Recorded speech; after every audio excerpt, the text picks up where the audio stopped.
Morning student. देखिए अभी तक तो अगर बात करें हम लोग तो अभी तक हम लोगों ने जनरली क्लास 10th और 12th के टॉपिक ही पढ़ना स्टार्ट किए थे। आज हम लोग क्लास 11th का chapter number 1 that is set theory, इसके बारे में पढ़ना स्टार्ट करेंगे। जहां तक बात की जाए सेट थ्योरी की, तो देखिए अगर हम बात करें दूसरे बोर्ड्स की, जैसे आईसीएसई बोर्ड को ले लें या और भी कई सारे बोर्ड्स हैं, इनकी अब अगर बात करेंगे तो वो इस चैप्टर के बारे में क्लास 6 में ही पढ़ चुके हैं। इंट्रोडक्शन वगैरह जो भी चीजें इसकी बेसिक जो चीजें हैं सेट थ्योरी की, वो उन बच्चों ने क्लास 6 में इसको पढ़ लिया था। बट अगर हम सीबीएसई की बात करें स्पेशली, और अब तो यूपी बोर्ड की भी बात कर सकते हैं, तो अगर सीबीएसई की बात करें या यूपी बोर्ड की बात करें तो अब ये आप लोग इसको क्लास 11th में ही पढ़ते हो। क्लियर? तो यहीं से आपका बेसिक भी स्टार्ट होगा और जो भी चीजें इसके आगे पढ़नी है 11th 12th फिर उसके बाद से ग्रेजुएशन वगैरह में पढ़ते जाओगे। बट बेसिक आपका यहीं से स्टार्ट है और इसके लिए बहुत ज्यादा प्रीवियस नॉलेज की जरूरत नहीं है। हाँ, प्रीवियस नॉलेज में जो बेसिक कॉन्सेप्ट होते हैं क्लास 6 और 7 में, नेचुरल नंबर, होल नंबर वगैरह वगैरह एक्सेट्रा, उनके बारे में आपको पता होना चाहिए। बट सेट थ्योरी का बेसिक स्टार्ट यहीं से होता है और यही सेट थ्योरी आगे चल के आपको रिलेशन फंक्शन में काफी हेल्प करेगा। या ये कहिए कि पूरे क्लास 11th और 12th के जितने भी टॉपिक है, या इसके बाद आप जब भी सीनियर क्लासेस में जाओगे, आप सीनियर क्लासेस में अगर कोई भी टॉपिक पढ़ते हो तो वहां पे ये सेट थ्योरी आपको काफी हेल्प प्रोवाइड करेगा। क्लियर? तो चलिए अब आगे बढ़ते हैं और बात करते हैं ये सेट थ्योरी है क्या, तो ये कहा जाए ये सेट है क्या। देखिए सेट जानने के लिए सबसे पहले जानना जरूरी है कनेक्शन क्या होता है। सबसे पहले जानना जरूरी है आपके लिए कि what is the meaning of the term collection. ये कलेक्शन क्या चीज है? तो देखिए इसमें मैक्सिमम लोग जानते होंगे कि ये कलेक्शन है क्या, क्योंकि ये तो आपके एक तरह से कह दिया जाए कि डेली लाइफ में रोज आता है आपके लिए। Collection of apples, collection of bananas, collection of books, collection of pen, collection of pencils, collection of table, collection of chairs etcetera. आते कि नहीं आते? तो कई सारे डेली लाइफ में आप कई बार इस कलेक्शन वर्ड का यूज आप कर सकते हो। और आप सोचो कि कब हम इस कलेक्शन वर्ड का यूज करते हैं। जब भी आपको दो या दो से अधिक ऑब्जेक्ट एक पास दिखते हैं, दो या दो से अधिक ऑब्जेक्ट अगर एक पास दिखे तो वहां पे आप कलेक्शन वर्ड का यूज कर देते हो।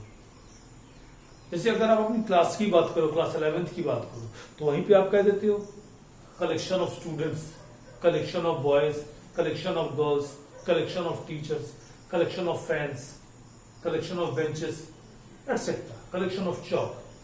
क्यों? क्योंकि लगभग हर जगह दो या दो से अधिक ऑब्जेक्ट आपको मिल जाते हैं। और टीचर्स की बात कर रहा हूं तो जितने भी टीचर्स आपकी क्लास में पढ़ाते हैं मैं सबकी बात कर रहा हूँ, math, physics, chemistry etcetera, Hindi, English वगैरह वगैरह। तो अगर आप उन सभी टीचर्स को लो तो एक तरह से कलेक्शन ऑफ टीचर्स हो जाएगी कि नहीं हो जाएगी।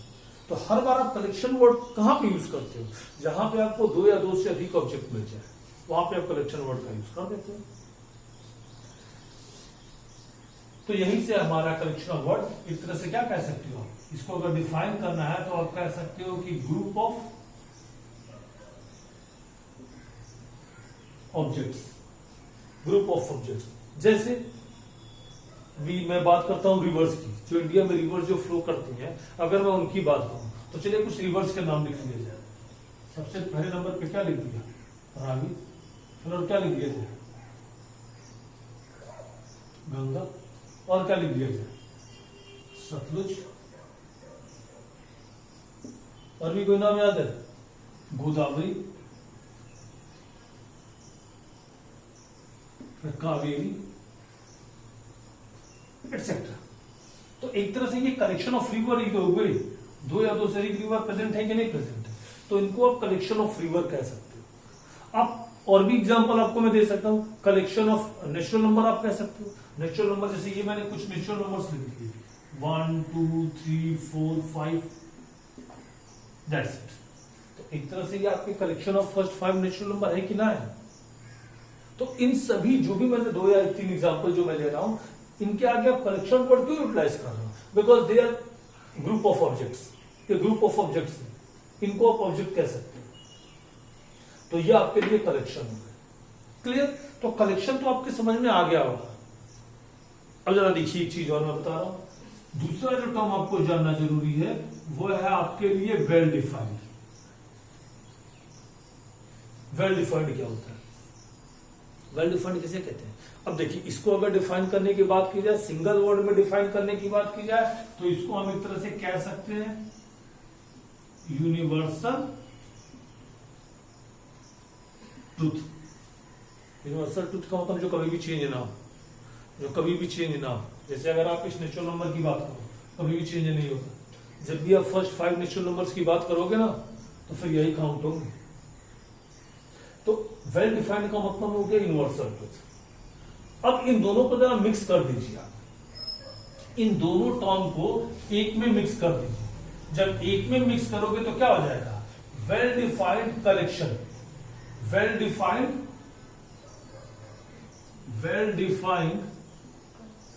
कलेक्शन ऑफ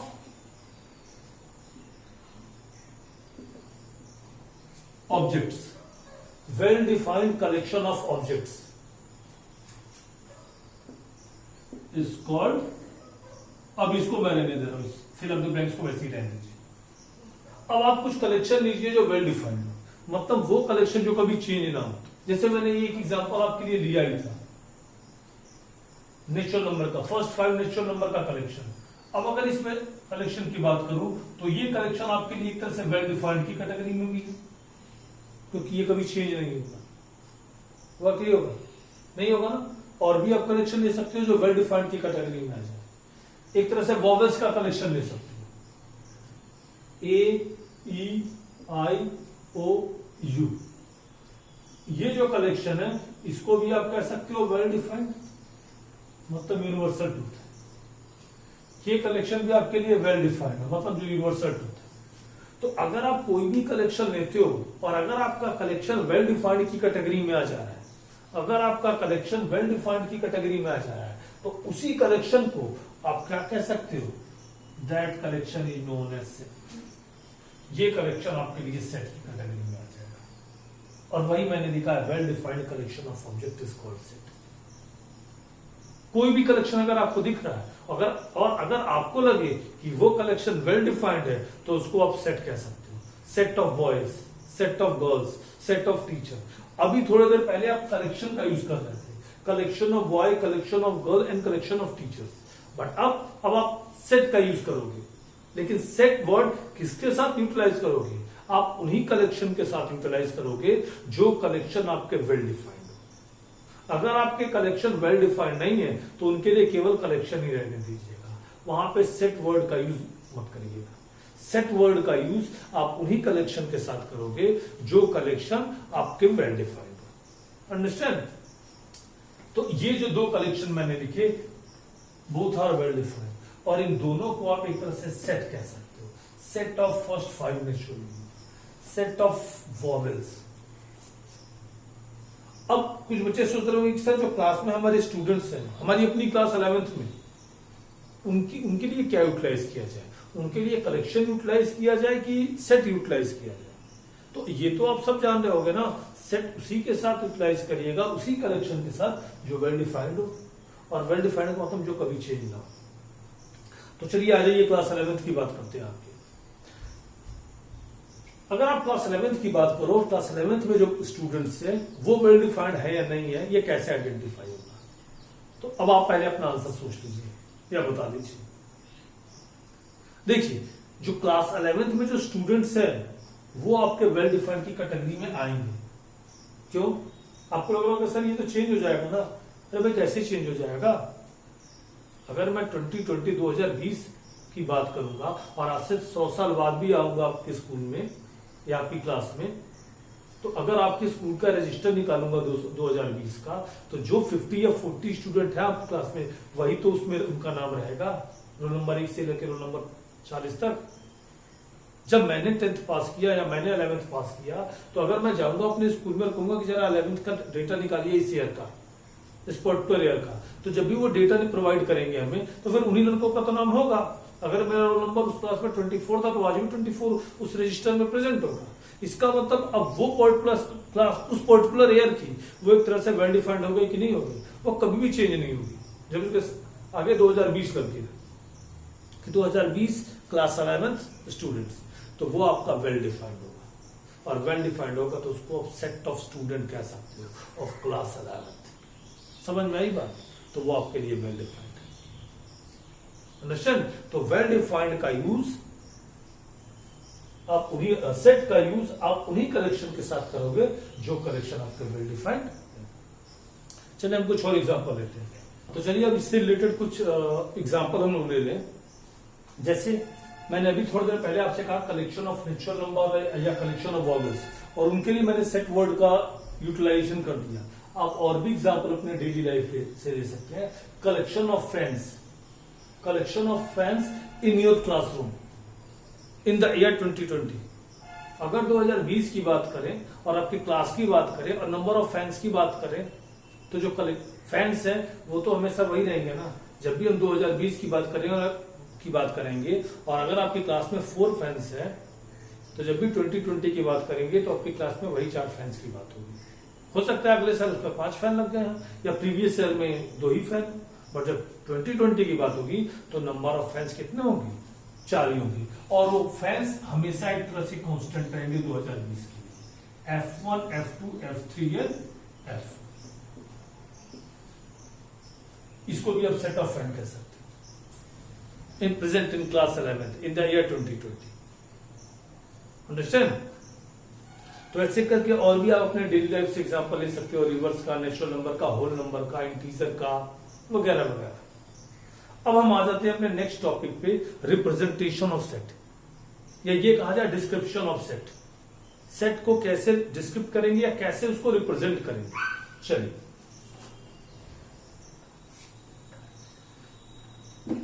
अब हम आ जाते हैं अपने next topic, representation of set पे।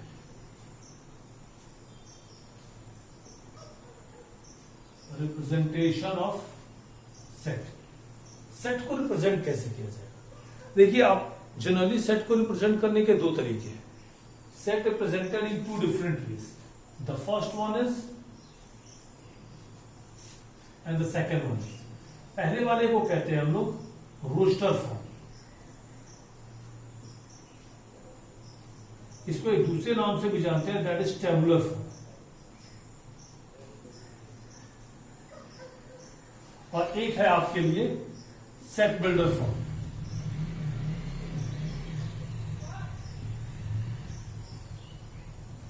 तो इन 2 तरीके से आप किसी भी सेट को रिप्रेजेंट कर सकते हो। अब चलिए एक एक करके बात की जाए कि ये रोस्टर फॉर्म क्या है और सेट बिल्डर फॉर्म क्या है। ये रोस्टर फॉर्म क्या है और सेट बिल्डर फॉर्म क्या है।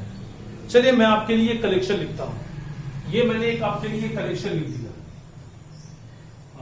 लिख दे रहा हूं मैं collection of natural number less than 6। Collection of natural number less than 6, ये आपके लिए एक सेट है कि नहीं? पहले तो ये क्लियर करिए कि ये जो कलेक्शन मैंने लिखा है ये आपके लिए एक सेट है कि नहीं है?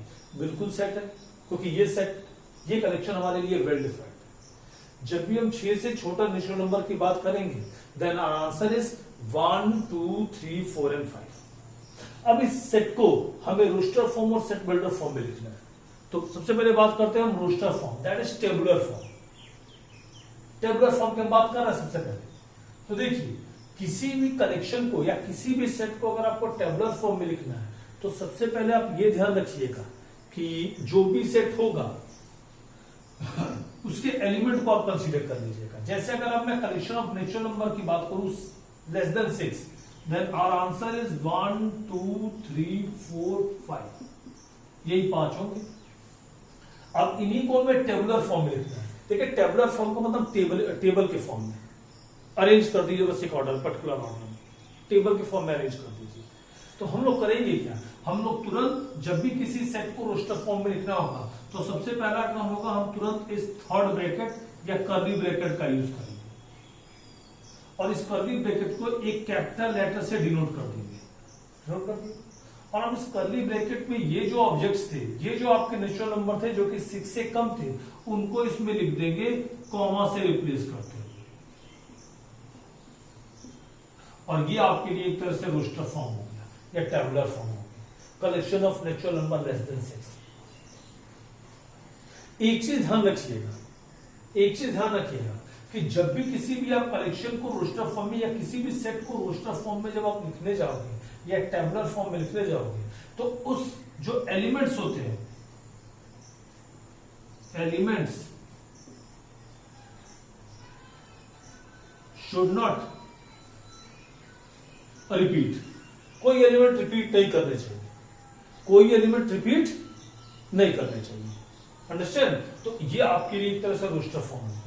सिंपल सा कॉन्सेप्ट, कर्ली ब्रैकेट का यूज करिए, कैपिटल लेटर से डिनोट कर दीजिए और कॉमा से रिप्लेस करते हुए लिख दीजिए। अंडरस्टैंड? अब देखिए, ये जो आपके हैं, ये जो टर्म्स 1 2 3 4 5, ये एक तरह से क्या है, इस सेट के, इस सेट के मेंबर्स ही तो हैं। आप देखिए, इसको डेली लाइफ से आप समझ सकते हो। जो आप ऐसे अपने डेली लाइफ में एक एग्जांपल लीजिए, जैसे आपका जो हाउस है, तो आपका हाउस आपके लिए एक सेट हो गया, और आप लोग जो उसमें रहते हो, आप, आपके भाई, आपके मदर, आपके फादर, ये लोग क्या है, उस घर के मेंबर्स ही तो हैं, ऑब्जेक्ट्स हैं। तो वैसे इनको भी आप क्या कह सकते हो, 1 2 3 4 5, ये इस हाउस ए या इस सेट ए के एक तरह से मेंबर्स है। तो पहले हमने किया क्या, ये थर्ड ब्रैकेट बना दिया, कर्ली ब्रैकेट बना दिया, और जो भी ये ऑब्जेक्ट्स थे उनको इसमें कॉमा से रिप्लेस करते हुए लिख दिया, और फिर एक कैपिटल लेटर से डिनोट कर दिया। और अब ये कैपिटल लेटर क्या इंडिकेट कर रहा है, collection of natural number less than 6। इसको आप कह दोगे set A represent collection of natural number less than 6। Understand? देखिए, एक वर्ड इसमें आता है बिलोंग्स टू, बार बार आएगा, ये बार बार हम बोलेंगे। तो ये बिलोंग्स टू का मतलब क्या है, इस बिलोंग टू का मतलब क्या है? देखिए, बिलोंग इजीली समझ सकते हो आप। जैसे अगर आप अपनी बात करो, तो आप अपने घर से बिलोंग करते हो कि नहीं, अपनी फैमिली से बिलोंग करते हो कि नहीं करते हो, अपने हाउस के बिलोंग करते हो, अपनी फैमिली से बिलोंग करते हो। अंडरस्टैंड? तो वैसे यहां पे ये जो टू है वो इस सेट ए से बिलोंग कर रहा है, ये जो 2 है वो इस सेट ए से बिलोंग कर रहा है, ठीक है। 3 भी जो है वो इस सेट ए से बिलोंग कर रहा है। तो बिलोंग के लिए हम इस सिंबल का यूज करते हैं, एलिमेंट, और हम कह सकते हैं 2 belongs to set A, 2 belongs to set A. हम ये कह सकते हैं 3 बिलोंग्स टू सेट ए, या 3 is the element of set A. But 9 belongs to set A, 9 is set ए से बिलोंग कर रहा है, बिल्कुल बिलोंग नहीं कर रहा है, तो वहां पे फिर हम ऐसे सिंबल का यूज कर देंगे, ये होगा नॉट बिलोंग्स टू। अंडरस्टैंड? तो ऐसे करके आप किसी भी कलेक्शन को रोस्टर फॉर्म में लिख सकते हैं। क्लियर? चलिए अब नेक्स्ट एग्जांपल देखते हैं। हाँ, तो चलिए नेक्स्ट एग्जांपल लिया जाए। देखिए, नेक्स्ट एग्जांपल हम इसी रोस्टर फॉर्म के लिए ले रहे हैं, collection of vowels in English alphabet, collection of vowels in English alphabet. इसको आपको रोस्टर फॉर्म में लिखना है, इसको आपको रोस्टर फॉर्म में लिखना है, collection of vowels in English alphabet को। तो अब इसको रोस्टर फॉर्म में लिखने के लिए फिर आप अपने ऑब्जेक्ट्स पर आ जाइए। तो वॉवेल्स आपको क्या मिलेंगे, ए ई आई ओ यू। अब इसको रोस्टर फॉर्म में, टेबुलर फॉर्म में लिखना है, तो सबसे पहले किसी एक कैपिटल लेटर से आप डिनोट कर दीजिए। ये मैंने बी से डिनोट कर दिया, ये कर्ली ब्रैकेट का यूज कर दिया। अब इसके अंदर इन एलिमेंट्स को कॉमा से रिप्लेस करते हुए लिख दिए, ए ई आई ओ यू। क्लियर? इनको हम कॉमा से रिप्लेस करते हुए लिखेंगे। एक चीज आप जरूर ध्यान रखिएगा कि जब भी आप, देखिए पिछले वाले एग्जांपल में आपने नंबर सिस्टम से वो बिलोंग कर रहा था, नेचुरल नंबर से, तो आपने 1 2 3 4 5 लिख दिया। यहां पे ये लेटर्स से बिलोंग कर रहा है।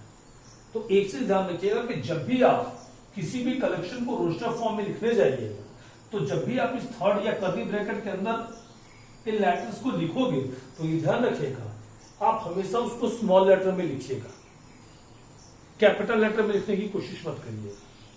क्लियर? हमेशा उसको स्मॉलर लेटर में ही लिखिएगा। एक चीज और क्या बताए थे, एलिमेंट्स को कभी भी रिपीट मत करिएगा। ये जो ऑब्जेक्ट्स है ना, इनको कभी भी रिपीट मत करिएगा। तो ये दो चीज हमेशा ध्यान रखिएगा। और ऑर्डर से कोई मतलब नहीं होता है। तीसरी चीज क्या है, ऑर्डर से कोई मतलब नहीं होता है। ऑर्डर का मतलब, जैसे किसी बच्चे ने ए ई आई ओ यू लिखा, और अगर किसी ने यू ओ आई ई ए लिख दिया, तो वो भी सही है। ऑर्डर से यहाँ पे कोई मतलब नहीं होता है, डन। ऑर्डर से कोई मतलब नहीं, एलिमेंट रिपीट नहीं करते और हमेशा हम कोशिश करते हैं कि स्मॉलर लेटर में लिखें। अंडरस्टैंड? तो ये तो हो गया आपके लिए टेबुलर फॉर्म या रोस्टर फॉर्म। अब अगर बात करें सेट बिल्डर फॉर्म की, तो किसी भी सेट को या किसी भी कलेक्शन को हम सेट बिल्डर फॉर्म में कैसे लिखेंगे? देखिए, ये आपने क्या लिखा था, collection of vowel in English alphabet. अगर आप थोड़ा सा कॉमन सेंस का यूज करोगे तो आपको ये पता चलेगा कि ये जो लाइन लिखी हुई है collection of vowels in English alphabet, ये कुछ और नहीं, यही तो आपके लिए सेट बिल्डर फॉर्म है। यही तो आपके लिए सेट बिल्डर फॉर्म है। बट इसकी भी एक प्रॉपर्टी होती है लिखने की, इसका भी एक तरीका होता है लिखने के लिए। कैसे लिखते हैं? देखिए, यहां पे भी अगर किसी भी कलेक्शन को अगर सेट बिल्डर में लिखना है तो सबसे पहला काम कि वहां पे भी हम किसी एक कैपिटल लेटर से डिनोट कर देते हैं और फिर वो कर्ली ब्रैकेट का यूज यहां भी करते हैं। यहां तक तो दोनों में सेम है। टेबुलर फॉर्म में होता क्या था कि अब हम एलिमेंट को कॉमा से रिप्लेस करते हुए लिख देते थे, बट यहां पे ऐसा नहीं है। यहां पे हम क्या करेंगे, यहां पे जो भी ये ऑब्जेक्ट्स हैं, जो भी ये एलिमेंट्स हैं, कितने ऑब्जेक्ट्स हैं? 5। इन 5 ऑब्जेक्ट्स को हम एक सिंगल वेरिएबल से डिनोट कर देंगे and that is by x. इनको हमने किससे डिनोट कर दिया? एक्स से। और ये हमारा है सिंबल सच दैट का, जिसको कई जूनियर क्लासेस में आप रेशियो भी समझते थे, याद होगा कि नहीं होगा? ए रेशियो बी, बट यही सिंबल है हमारा सच दैट का। तो हमने इन सभी 5 ऑब्जेक्ट्स को एक्स मान लिया और फिर ये सच दैट लगा दिया। अब ये जो 5 ऑब्जेक्ट्स थे, इनकी जो प्रॉपर्टी है उसको लिखिए या कैरेक्टरिस्टिक क्या है, उनकी जो भी प्रॉपर्टी है, तो इनकी प्रॉपर्टी क्या है? They are the vowels of English alphabet. यही तो है इनकी property, they are the vowels of English alphabet. तो मैंने लिख दिया a equal to x such that x is a vowels of English alphabet. ये हो गया आपका एक तरह से सेट बिल्डर फॉर्म। तो दोनों में बहुत ज्यादा आप ये कह सकते हो कि दोनों एक दूसरे से कोरिलेट करते हैं, बहुत ज्यादा डिफरेंस नहीं है। स्टार्टिंग की दो चीजें तो दोनों में सेम है, कर्ली ब्रैकेट और कैपिटल लेटर से डिनोट कर। रोस्टर में हम अंदर केवल एलिमेंट्स को कॉमा से रिप्लेस करते हुए लिख देते हैं, और जब हम सेट बिल्डर की बात करते हैं तो उस जितने भी ऑब्जेक्ट्स होते हैं उनको एक्स मान लेते हैं और उस एक्स की प्रॉपर्टी लिख देते हैं। बस हो गया हमारा काम, हो गया हमारा काम। चलिए, आपको मैं एक और एग्जांपल ले रहा हूं आपके लिए। एक और एग्जांपल लिया जाए इस रोस्टर और सेट बिल्डर से रिलेटेड।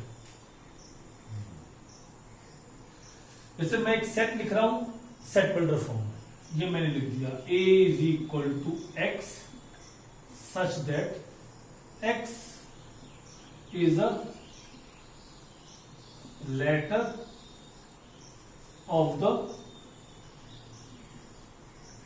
वर्ड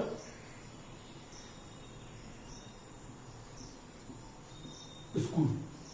देखिए, ये मैंने एक सेट लिख दिया, x is a letter of the word school, और कह रहा है इस सेट को, क्योंकि ये सेट बिल्डर में लिखा हुआ है तो इसको जरा रोस्टर में कन्वर्ट करिए।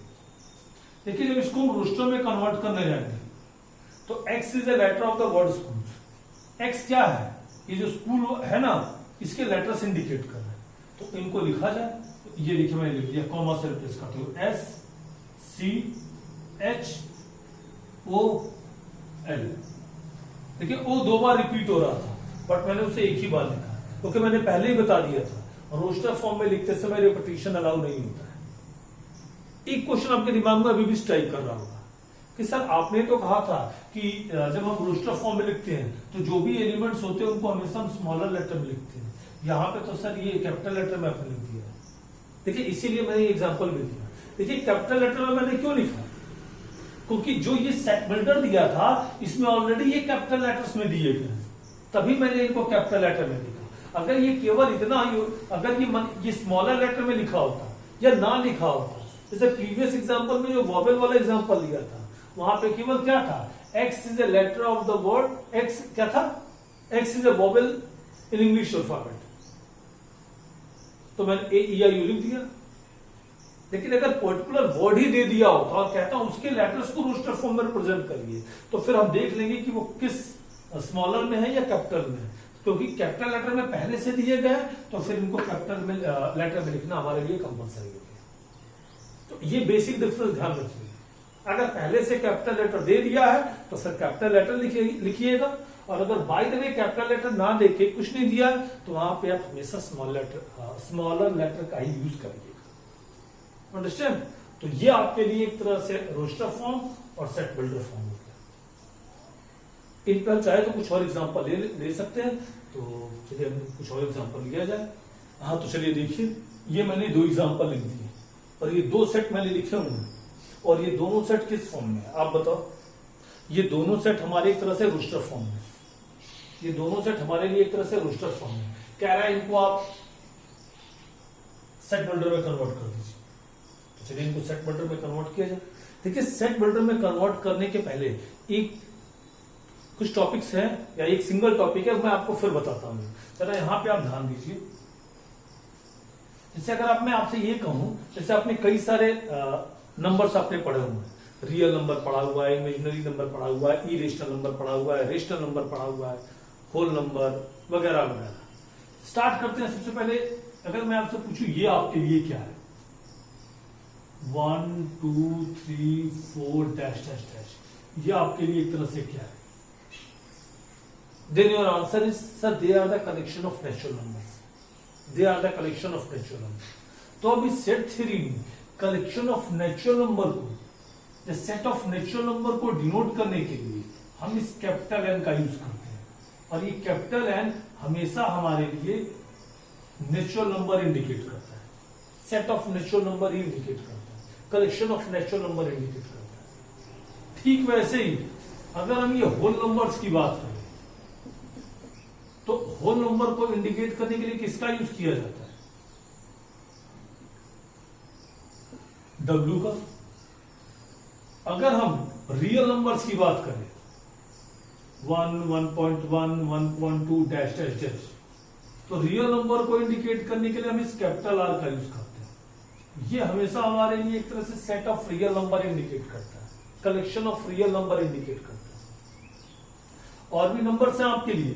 हाँ, रेशनल नंबर की अगर बात करें, तो ये जो कैपिटल Q है, ये हमारे लिए रेशनल नंबर इंडिकेट करता है। जो I है हमारे लिए, ये हमारे लिए क्या इंडिकेट करता है? इरेशनल नंबर्स इंडिकेट करते हैं। कैपिटल Z क्या इंडिकेट करता है हमारे लिए? इंटीजर्स इंडिकेट करते हैं। C हमारे लिए क्या इंडिकेट करता है? ये हमारे लिए एक तरह से कॉम्प्लेक्स नंबर इंडिकेट करता है। तो ये कुछ टर्म्स, और भी अगर कोई सेट ऑफ नंबर होगा तो फिर आप बताइएगा, उनको भी हम, उनके लिए भी एक पर्टिकुलर लेटर इंडिकेट कर दीजिएगा। कई बार ये भी होता है कि जैसे इंटीजर की बात करें, तो इंटीजर तो पॉजिटिव और नेगेटिव दोनों होते हैं। तो अगर आपसे कह दिया जाए कि नहीं पॉजिटिव इंटीजर्स की बात करिए, आपने तो कलेक्शन ऑफ इंटीजर्स की बात कर दी। अगर पॉजिटिव इंटीजर्स की हम बात करेंगे, तो अगर किसी भी कलेक्शन में पॉजिटिव और नेगेटिव आने लगे, तो पॉजिटिव के लिए आप Z प्लस का यूज करोगे और नेगेटिव के लिए Z माइनस का। Positive integer, negative integer, positive real number, negative real number.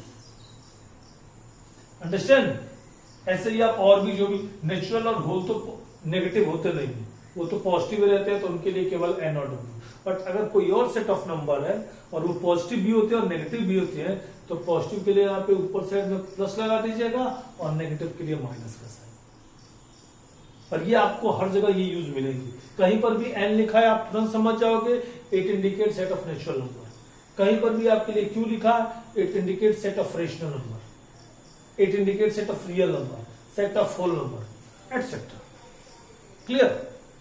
तो चलिए आइए, ये सेट लिखे हुए हैं और कह रहा है इनको सेट बिल्डर में लिखिए। चलिए लिखा जाए। पहला A इज इक्वल टू, देखिए कितने एलिमेंट्स हैं, 1 2 3 4 5। तो सेट बिल्डर में लिखने जा रहे हैं, तो हम करते क्या, हम इन पांचों को एक वेरिएबल से इंडिकेट कर दो। मैंने ये X से इंडिकेट कर दिया, X, और फिर सच दैट का सिंबल। अब हमें इसकी प्रॉपर्टी लिखनी होगी। तो अब बताइए इसकी प्रॉपर्टी क्या है। उसकी प्रॉपर्टी क्या है बताइए? 1, 1/2, 1/3, 1/4 रेशनल नंबर कह सकते हो, बट रेशनल नंबर केवल यही 5 तो होते नहीं, और भी होते हैं। तो कैसे लिखा जाए? देखिए, इनकी प्रॉपर्टी लिखने के लिए हम लिख देते हैं x इज इक्वल टू, एक चीज आपको ध्यान दीजिए, इसमें दिख रहा हो, जब भी आप